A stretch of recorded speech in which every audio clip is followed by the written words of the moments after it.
Hi there, I'm Miss Lawrence and welcome to my online social studies classroom. In this video, I will review the types of genre you most likely would encounter in your social studies classes. I will then explain how to identify the genre of text and their thinking jobs. In social studies, the types of text you would most likely encounter are 1. Primary sources, which are first-hand accounts and insights into historical events and perspectives. 2. Secondary sources, which are analyses and interpretations of summaries of primary sources. 3. Maps and charts, which are visual representations of social studies information. Historical fiction, which offers insights into historical contexts, events, and cultures. However, they might not be 100% accurate, but are still relevant. Political documents, which offer insights into political systems and decision-making processes. Multimedia presentations that convey historical and social information. Newspaper articles, which provide insights into events, societal issues, and perspectives. Interviews and oral histories, which can be transcripts or recordings of interviews with individuals who lived through historical events. And finally, case studies that delve into specific events, individuals, or communities. Fortunately, all these social studies genre can be placed into one of these two categories, nonfiction and fiction. Nonfiction. Nonfiction texts are about real events, real people, true facts, and might include photographs and other graphics. So all of the before mentioned genres would fall under this broader genre with the exception of the historical fiction. Fiction.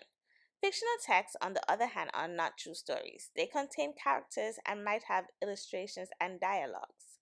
Historical fiction, as the name suggests, is considered fiction, even though they incorporate real historical events, settings, and sometimes even real historical figures. It is fiction because the narratives and characters are typically products of the author's imagination. Now that you know the difference between nonfiction and fiction, you can use this information to identify the thinking jobs. Understanding the thinking job is pertinent because it helps with engaging in higher order thinking skills and analytical tasks. When approaching a nonfiction text, readers should identify the author's purpose and bias, as well as the teaching topic. Now let's review this nonfiction text to see if we can identify the author's purpose, bias, and teaching topic. The Beringia Land Bridge, an epic journey of the first humans. Around 20,000 years ago, during the last ice age, the first humans began an epic journey that would change the course of human history. These adventurous people crossed a land bridge called Beringia, connecting what is now Russia and Alaska. This article explores what life might have been like for these first humans. The formation of Beringia. The Beringia land bridge was formed when vast ice sheets locked up the Earth's water, causing sea levels to fall. This exposed a wide landmass between the eastern tip of Russia and the western tip of Alaska. Beringia stretched around 1,000 miles from north to south and was filled with grasslands, mammoths, bison, and other game, providing a rich environment for the first people. The first humans to cross the land bridge, were likely from a group known as the Paleo-Siberians, who were adept hunters and gatherers. As they explored new lands, they adapted to diverse climates and landscapes, developing new tools and techniques for survival. A challenging journey. Life in Beringia was demanding. The climate was harsh, characterized by cold temperatures and biting winds. These early humans had to be highly resourceful, finding shelter, food, and clothing in an environment that could be both bountiful and unforgiving. Their diet consisted of large mammals like mammoths and bison, along with fish and plants when available. Tools were crafted from bones, stones, and wood, allowing them to hunt, build shelters, and create clothing. Community was vital for survival. These early humans worked together, sharing knowledge and resources. Tribal leaders and skilled hunters were revered, as their expertise ensured the well-being of the group. The legacy of the first migration. As the glaciers melted and sea levels rose, the Beringia land bridge was submerged once again, but by that time, the first humans had made their way into the Americas. These pioneering individuals were the ancestors of the Native American tribes, and their culture and knowledge laid the foundation for the rich and diverse indigenous societies that thrive today. Conclusion: the journey across the Beringia land bridge was an extraordinary feat, a testament to human resilience and adaptability. The first humans to cross this land bridge not only survived in a harsh and challenging environment but thrived, adapting to new landscapes and creating a legacy that continues to resonate in our world today. By studying the life and times of these early individuals, we gain a deeper understanding of human history and our ability to adapt and overcome. The crossing of the Beringia land bridge is not just a distant event in our past. It's a living testament to the strength, innovation, and determination that defines us as a species. In this text, the author's purpose appears to be primarily informative and educational. She aims to provide readers with knowledge about the Beringia land bridge, the journey of the first humans across it, and the challenges they face. Additionally, the author seems to seek to highlight the significance of this historical event and its impact on human history. She does not exhibit explicit bias because she maintains a relatively neutral stance. However, it's important to note that the author may have a bias towards portraying the journey across the Beringia land bridge as a remarkable and significant event in human history. This bias could stem from a desire to emphasize the resilience, adaptability, and innovation of early humans. The teaching topic of this text could be focused on several aspects. 1. The Beringia Land Bridge. The article teaches about geography, formation, and the significance of the Beringia Land Bridge in facilitating human migration. 2. Human migration. The text provides insight into the migratory patterns of early humans and their ability to adapt to new environments. 3. Survival skills. The article explores the survival strategies employed by early humans in Beringia, including hunting, gathering, shelter building, and community cooperation. Now let's review this fiction text to see if we can identify the characters, problem solution, and lesson learned. Nurturing Life, a Farmer's Tale from Nairobi, Kenya. Amidst Nairobi's bustling metropolis, a heartwarming tale unfolds. The story of Samuel Gicheru, a devoted farmer who embraces nature amidst urban chaos. In a city dominated by concrete, Samuel's farm stands as an oasis where the connection between land and life thrives.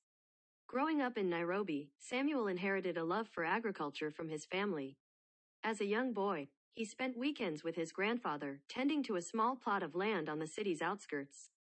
There, he learned the ancient wisdom of farming, understanding the intricate dance between soil, seeds, and sun. As Nairobi expanded, Samuel faced a choice.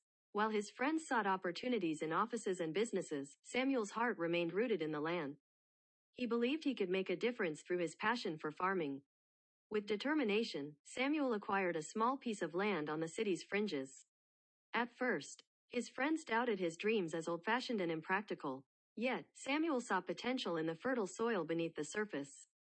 He began with a few crops, cultivating Kenyan staples like maize and beans. Soon, word spread about the freshness and quality of Samuel's produce. People appreciated locally grown, organic food. Demand for his products grew, leading Samuel to expand his farming practices. He introduced sustainable techniques like composting and natural pest control. Amid the challenges faced by farmers, such as changing weather patterns and fluctuating market prices, Samuel remained steadfast. He became part of the local farming community, empowering aspiring farmers with his knowledge and experiences.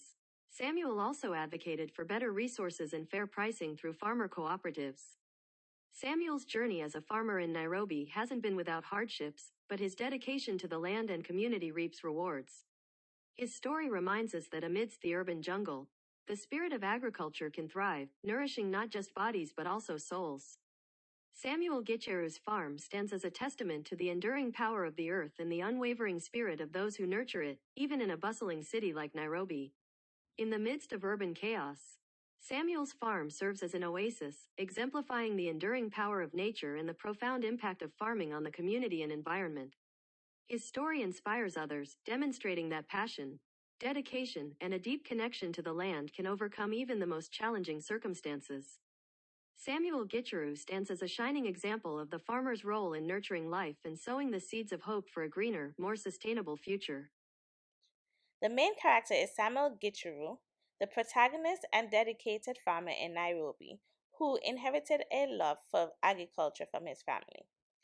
The problem is that Samuel faces the challenge of maintaining his passion for farming in the midst of Nairobi's urbanization and societal pressure to pursue other career paths.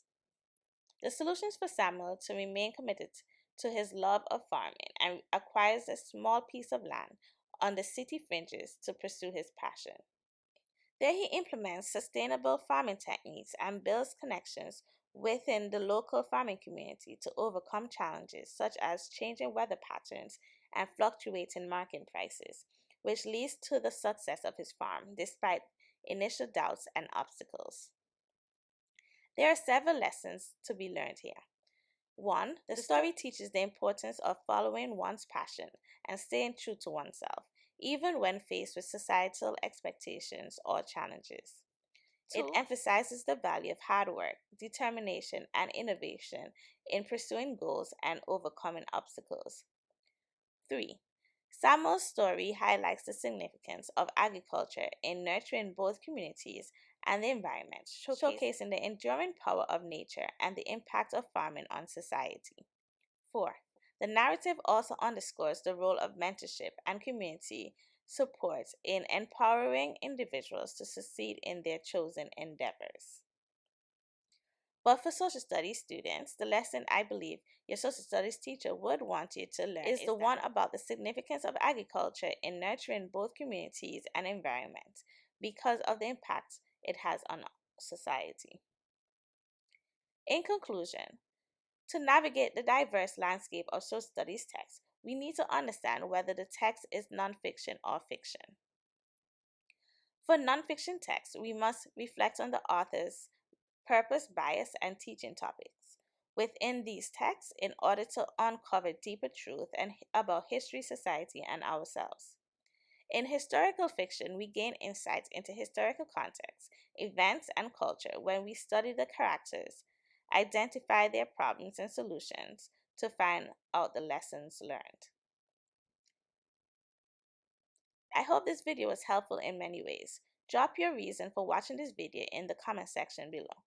Now, before you go, please support my channel by liking this video and then share it with someone you believe this video might help.